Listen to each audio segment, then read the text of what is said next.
കർത്താവിൻ്റെ അതിപരിശുദ്ധ നാമം ഈ പ്രഭാതത്തിലും മഹത്വപ്പെടുമാറാകട്ടെ. എല്ലാ സഹോദരങ്ങൾക്കും യേശുക്രിസ്തുവിൻ്റെ അനുഗ്രഹീത നാമത്തിൽ ക്രിസ്തീയ വന്ദനത്തെ അറിയിക്കുന്നു. ഒരു ദിവസം കൂടെ ദൈവം നമുക്ക് ദാനമായി നൽകിയല്ലോ. ദൈവത്തിൻ്റെ ദയവും വിശ്വസ്തതയും ഓർത്ത് നന്ദിയോടെ നമുക്ക് സ്തോത്രം ചെയ്യാം. പുരാതനായ ദൈവം നമ്മുടെ സങ്കേതം, കീഴേ ശാശ്വത ഭുജങ്ങളുണ്ട്. പ്രിയ സഹോദരങ്ങളെ, വീഴുവാൻ തക്കവണ്ണം പലപ്പോഴും ശത്രു നമ്മെ തള്ളിയപ്പോഴും അവിടുത്തെ ശാശ്വത ഭുജങ്ങളാൽ നമ്മളെ വഹിച്ചതിനാൽ നന്ദിയോടെ സ്തോത്രം ചെയ്യാം. ഈ ദൈവം എന്നും എന്നേക്കും നമ്മുടെ ദൈവമാണ്. ജീവപര്യന്തം നമ്മെ വഴി നടത്തുവാൻ ശക്തനായിരിക്കുക. അവിടുത്തെ ബലമുള്ള കരങ്ങളിൽ നമുക്ക് താഴ്ത്തി ഏൽപ്പിക്കാം. അവങ്കിലേക്ക് നോക്കിയവരാണ് പ്രകാശിതരായത്. അങ്ങനെയുള്ളവരുടെ മുഖം ലജ്ജിച്ചു പോകാൻ എൻ്റെ ദൈവം അനുവദിക്കുകയില്ല. മറിയ പറഞ്ഞതുപോലെ, ശക്തനായവൻ എനിക്ക് വലിയവ ചെയ്തിരിക്കുന്നു. അവൻ്റെ നാമം പരിശുദ്ധം തന്നെ. പരിശുദ്ധനായ ദൈവമാണ് വലിയവ ചെയ്തിരിക്കുന്നത്. അതുകൊണ്ടാണ് അവിടുത്തെ നാമം പരിശുദ്ധമായിരിക്കുന്നത്. വിശുദ്ധനായ ദൈവമാണ് നമ്മെ വിളിച്ചത്. അതുകൊണ്ടാണ് വിശുദ്ധ വിളി കൊണ്ട് വിളിച്ചു എന്ന് പറഞ്ഞത്. സ്വർഗീയ വിളി കൊണ്ട് വിളിച്ചു എന്ന് പറയുമ്പോൾ സ്വർഗസ്ഥനായ ദൈവം നമ്മെ വിളിച്ചു. അതുകൊണ്ട് ആ വിളി സ്വർഗീയ വിളിയാണ്. പരമവിളി എന്ന് പറയുമ്പോൾ പരമോന്നതനായ എല്ലാ ദേവന്മാരെക്കാളും ശ്രേഷ്ഠനായ ദൈവം നമ്മെ വിളിച്ചത് കൊണ്ട് ആ വിളി പരമവിളിയാണ്. ശ്രേഷ്ഠ വിളി കൊണ്ട് അവിടുന്ന് വിളിച്ചു എന്ന് പറയുമ്പോൾ ശ്രേഷ്ഠനായ ദൈവമാണ് നമ്മെ വിളിച്ചതെന്ന് ഓർക്കണം. അതുകൊണ്ട് അത് ശ്രേഷ്ഠ വിളിയാണ്. അങ്ങനെയെങ്കിൽ നമ്മുടെ വിളിയെപ്പറ്റിയും തിരഞ്ഞെടുപ്പിനെ പറ്റിയും ഒരു ഉറപ്പ് നമുക്ക് എല്ലാ കാലഘട്ടത്തിലും ഉണ്ടാകും. എന്നെ വിളിച്ചവനാരാ? സ്വർഗസ്ഥനായ ദൈവം, വിശുദ്ധനായ ദൈവം, പരമോന്നതനായ ദൈവം, ശ്രേഷ്ഠനായ ദൈവം എന്ന ഒരു ഉറപ്പ് എല്ലാ കാലത്തും നമ്മളെ ഭരിക്കണം. ആ ഒരു ഉറപ്പുണ്ടെങ്കിൽ പതറത്തില്ല, സംശയിക്കത്തില്ല. പൗലോസിനോട് ചേർന്ന് നമുക്ക് പറയാൻ പറ്റും, എനിക്കറിയാം ഞാൻ ആരെയാ സേവിക്കുന്നതെന്ന്, ഞാൻ ആരെയാ വിശ്വസിച്ചിരിക്കുന്നതെന്ന്. ഒരു ഉറപ്പ് എല്ലാ കാലഘട്ടത്തിലും ഒരു ദൈവം ഇതിലുണ്ടാകണം. ധൈര്യത്തോടെ പറ, എൻ്റെ നീതിമാൻ വിശ്വാസത്താൽ തന്നെ ജീവിക്കും. യേശുവിൻ്റെ നാമത്തിൽ വിശ്വാസത്തിൻ്റെ നായകനും പൂർത്തി വരുത്തുന്നവനുമായ ആ കർത്താവിനെ നോക്കണം. അവിടുന്ന് നമുക്ക് നൽകുന്ന വിടുതലുകൾ ഓർക്കണം. ദൈവം നൽകിയ സൗഖ്യം ഓർക്കണം. അവിടുത്തെ വിശ്വസ്തത ഓർക്കണം. അവിടുന്ന് നൽകിയ ശ്രേഷ്ഠകരമായ പാന്താവുകൾ ഓർത്ത്, തുറന്ന വഴിയുടെ ശ്രേഷ്ഠതകൾ ഓർത്ത് നന്ദിയുടെ സ്തോത്രം ചെയ്യാൻ എല്ലാ കാലഘട്ടത്തിലും നമുക്കിടയാവണം. ദാവീദ് പറയുന്നു, അതുകൊണ്ടാണ് ഞാൻ യഹോവയെ ഒരു ദിവസമൊന്നല്ല എല്ലാ കാലത്തും വാഴ്ത്തും. അവിടുത്തെ സ്തുതി എപ്പോഴും എൻ്റെ നാവിന്മേൽ ഇരിക്കും. സാഹചര്യങ്ങൾ അനുകൂലമായപ്പോഴല്ല ദാവീദ് ആ സങ്കീർത്തനങ്ങളൊക്കെ എഴുതിയത്. ജീവിതത്തിൻ്റെ പ്രതിസന്ധി ഘട്ടങ്ങളിൽ ഓടിപ്പോകേണ്ടി വരുന്ന അവസ്ഥകളിൽ ശത്രുശക്തിയുടെ കയ്യിൽപ്പെടുമ്പോഴൊക്കെ പറയുകയാണ്, ഞാൻ യഹോവയെ എല്ലാ കാലത്തും വാഴ്ത്തും. അവിടുത്തെ സ്തുതി എപ്പോഴും എൻ്റെ നാവിന്മേലുണ്ടാകും. കാരണം ദൈവം നന്മയല്ലാതെ ഒന്നും ചെയ്തിട്ടില്ല. സകല തിന്മകളിൽ നിന്നും ദോഷത്തിൽ നിന്നും വിടുവിച്ചൊരു ദൈവമുണ്ടാകും. ദൈവത്തെ സ്നേഹിക്കുന്നവർക്ക്, നിർണയപ്രകാരം വിളിക്കപ്പെട്ടവർക്ക് തന്നെ സകലവും നന്മയ്ക്കായി കൂടി വ്യാപരിപ്പിക്കുന്ന ഒരു ദൈവമല്ലേ പ്രിയ സഹോദരങ്ങളെ നമ്മുടെ ദൈവം. കഴിഞ്ഞ നാളുകളിൽ എത്രയോ തവണ അത് തിന്മയാണെന്ന് നമ്മൾ ചിന്തിച്ച ഘട്ടങ്ങളുണ്ടെന്നാൽ അവിടെയൊക്കെ അതിൻ്റെ എൻഡിൽ വലിയ നന്മകളും വിടുതലുകളും ദൈവത്തിൻ്റെ വഴികളും തുറന്നു വന്നത് കണ്ടവർ മാത്രം തിരിഞ്ഞു നിന്നിട്ട് പറ, ഈ ദൈവം എൻ്റെ ദൈവമാണ്, അവിടുന്ന് വീണ്ടും എന്നെ നടത്തും, ഞാനത് വിശ്വസിക്കുന്നു. 1 കൊരിന്ത്യർ ലേഖനം 16-ാം അധ്യായം 15-ാമത്തെ വാക്യം. സഹോദരന്മാരെ, സ്തേഫാനോസിൻ്റെ കുടുംബം അഖായിലെ ആദ്യ ഫലമെന്നും അവർ വിശുദ്ധന്മാരുടെ ശുശ്രൂഷയ്ക്ക് തങ്ങളെ തന്നെ ഏൽപ്പിച്ചിരിക്കുന്നുവെന്നും നിങ്ങൾ അറിയുന്നുവല്ലോ. പൗലോസ് കൊരിന്തിലെ വിശ്വാസികൾക്ക് ലേഖനം എഴുതി അവരെ ഉറപ്പിക്കുകയാണ്. അസന്മാർഗികതയുടെ നടുവിൽ ധാർമ്മികത നഷ്ടപ്പെട്ടപ്പോൾ, പാപങ്ങൾ പെരുകിയപ്പോൾ സഭയെ പ്രബോധിപ്പിച്ച് ഉണർത്തുന്ന ലേഖനങ്ങളാണ്.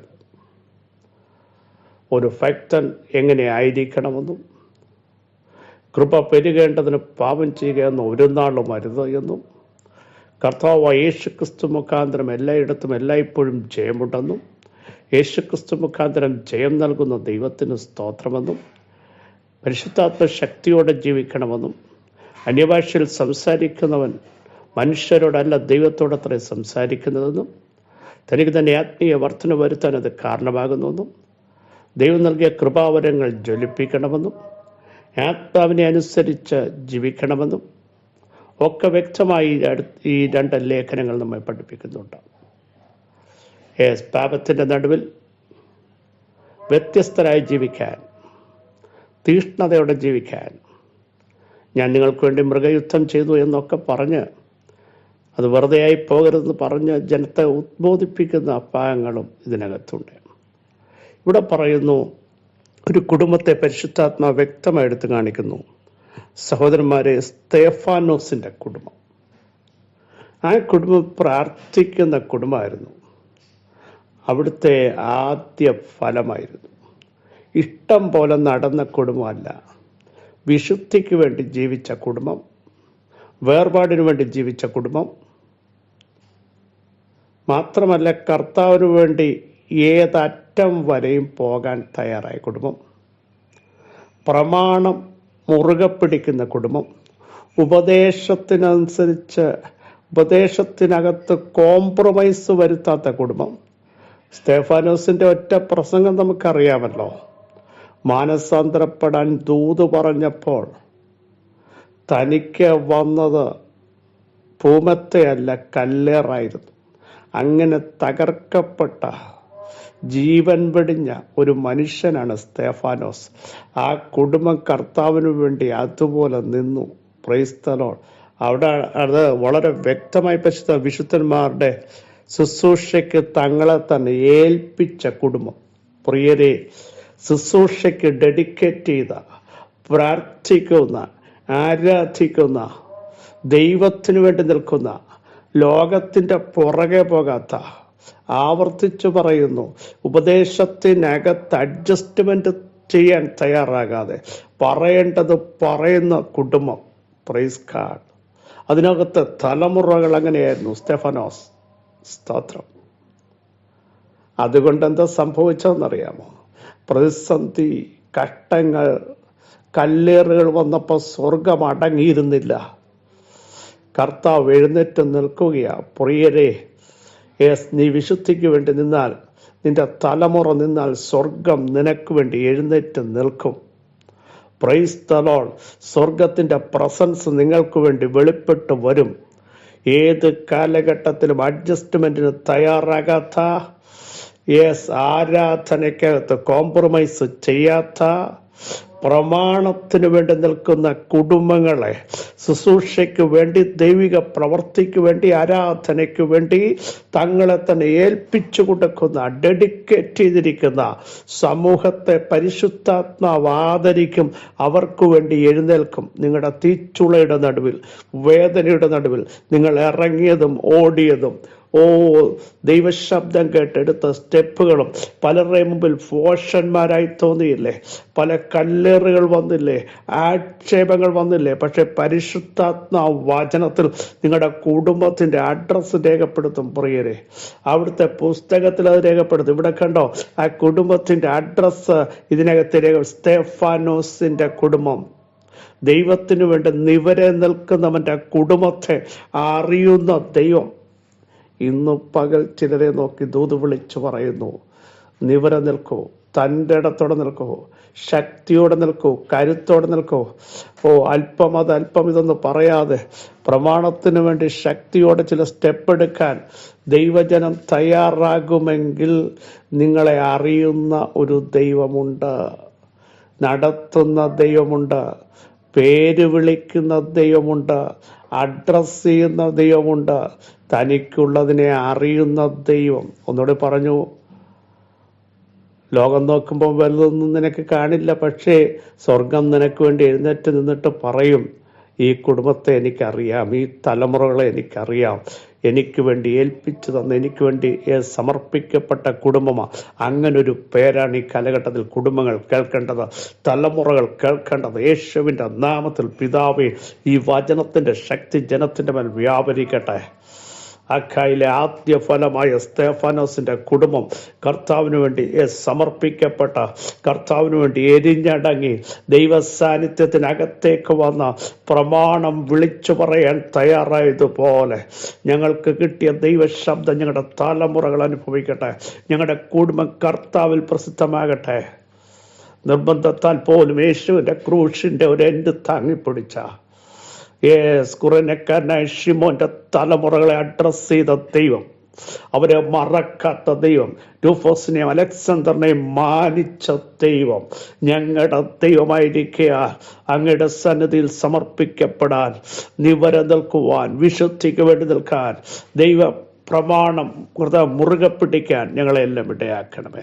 ഇന്ന് പകൽ നൽകിയ വിടുതലുകൾക്ക് സ്തോത്രം, സൗഖ്യത്തിന് സ്തോത്രം, ബലത്തിന് സ്തോത്രം. കരുത്തോടെ മുമ്പോട്ട് പോകാൻ, ലോകം ഓടുന്നത് പോലെ ഓടാതെ, ലോകത്തിൻ്റെ സിസ്റ്റത്തിനനുസരിച്ച് ചലിക്കാതെ വ്യത്യസ്തങ്ങളായി മുമ്പോട്ട് പോകാൻ ഞങ്ങളെയും പ്രിയപ്പെട്ടവരെയും ഇടയാക്കണം. ഇന്ന് പകൽ അത്ഭുതങ്ങൾ സംഭവിക്കട്ടെ, ജനം ആത്മാവിൽ ശക്തരാകട്ടെ, യേശുവിൻ്റെ നാമത്തിൽ റിലീസുകൾ കൽപ്പിക്കപ്പെടട്ടെ. അസാധാരണമായി ചില ദൈവപ്രവൃത്തികൾ കുടുംബങ്ങൾ കാണട്ടെ. തകർക്കുന്നവൻ ഞങ്ങൾക്ക് മുമ്പായി പോയി. സകല ദുഷ്ടശക്തികളെ തകർത്ത് കളഞ്ഞിരിക്കാൻ സ്തോത്രം. ഞങ്ങൾക്ക് മുമ്പായി പുറപ്പെട്ടിരിക്കാൻ സ്തോത്രം. സകല മഹത്വം അങ്ങേക്ക് യേശുവിൻ നാം തന്നെ. ആമേൻ, ആമേൻ. ക്രിസ്തുവിൽ വാത്സല്യ സഹോദരങ്ങളെ ധൈര്യത്തോടെ പറ, ഞങ്ങളുടെ കുടുംബം ദൈവത്തിൽ പ്രസിദ്ധമാകും. ഞങ്ങളുടെ കുടുംബം ദൈവത്തിന് വേണ്ടിയുള്ളതാ. പ്രമാണത്തിന് വേണ്ടി ഞങ്ങൾ നിൽക്കും. തീരുമാനമെടുക്കൂ. ദൈവം നിങ്ങളെ ഓർക്കും, ദൈവം നിങ്ങളെ അനുഗ്രഹിക്കും, ദൈവം നിങ്ങളെ അറിയിക്കേണ്ടടുത്ത് അറിയിക്കും. ഈ വചനങ്ങളാൽ അവിടെ സഹായിക്കട്ടെ. ക്രിസ്തേശുവിൽ നിങ്ങളുടെ സഹോദരൻ ബിജു മാത്യു.